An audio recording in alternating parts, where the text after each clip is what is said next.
In this Sunday's Liturgy of the Word, we have a new understanding presented to us of the words death and life.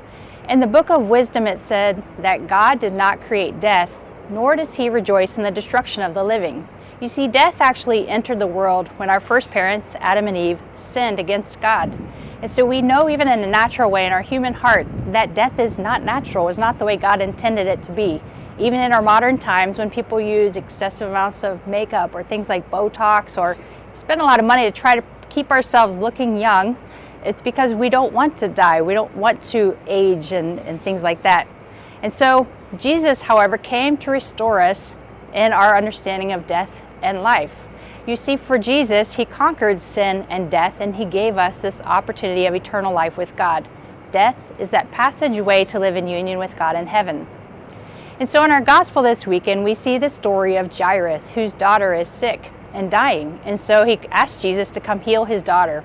When Jesus gets to the house, people are weeping and wailing and say, "Too late, she already died. Don't bother going in there."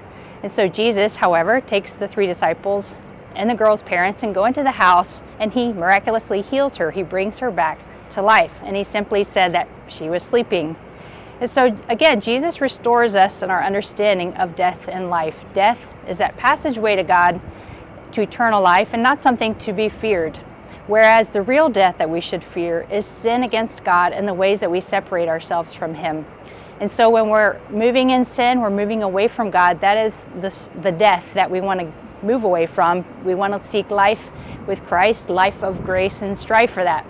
So my brothers and sisters, I propose to you 2 things for this week. Number 1, ask God for a deeper understanding of the seriousness of sin and those things which take us away from him, and to help us to move in a deeper way in the life of grace and union with him.